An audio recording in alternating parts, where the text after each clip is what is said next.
Здравейте, биолози! Днес ще ви представя 10 интересни факта за водата. Нека да започваме.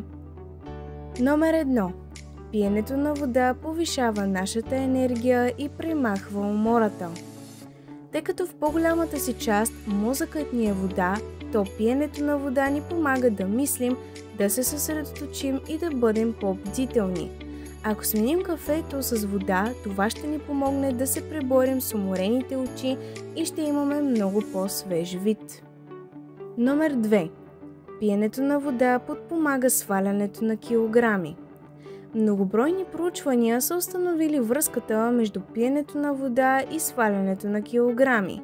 Водата намалява приема на храна и понижава глада, тъй като е естествено средство за потискане на апетита.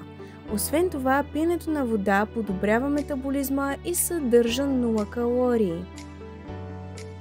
Номер 3. Водата премахва токсините от тялото. Пиенето на вода ни позволява да се отървем от токсините в тялото ни чрез отделяне на пот и уриниране, което намалява риска от инфекции на пихочните пътища и камъни в бъбреците.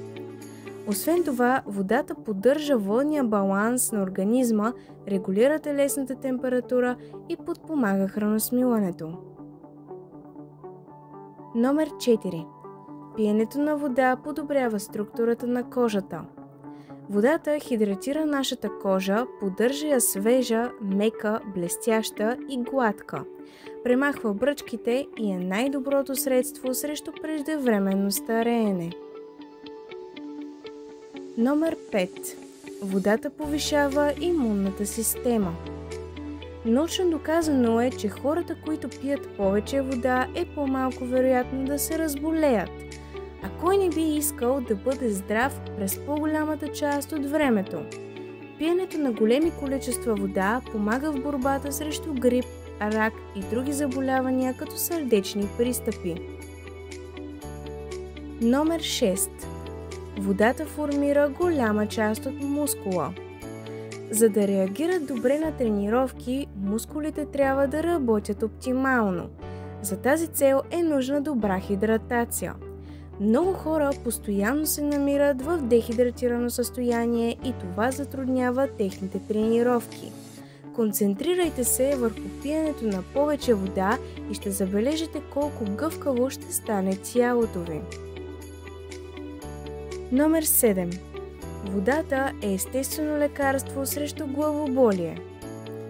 Последни изследвания показват, че пиенето на вода облегчава и предотвратява главоболие, мигрена и болки в гърба, които често са причинени от дехидратация. Номер 8.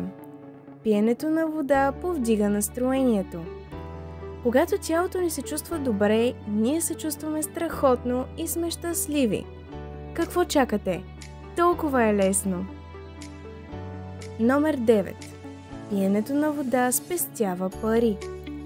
Водата е безплатна. Дори ако изберете филтрирана или дестилирана вода, тя е в пъти по-евтина от вредните напитки, които се продават по магазините.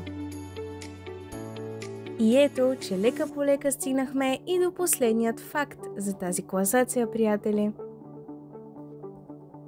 Номер 10. Водата има памет. Наред с безкрайните си полезни свойства, водата се предполага, че има и памет. Японски изследовател Масару Емото от години експериментира с вода, изложена на музика, на изговорено слово, на фотографии, на мисли и думи, написани на хартия и прикрепени към стъклен съд.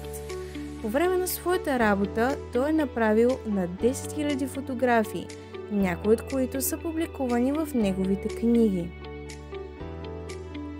Бонус факт! Знаете ли, че на 22 март отбелязваме Световния ден на водата под мотото "Вода за мир"? Световният ден на водата, който се отбелязва всяка година на 22 март, обединява десетки хиляди хора по света да повишат своята осведоменост и да насочат вниманието си към предприемане на действия за справяне с кризи с водата и канализацията. Това беше края на тази класация, приятели. Надявам се да ви е било полезно и интересно. До скоро!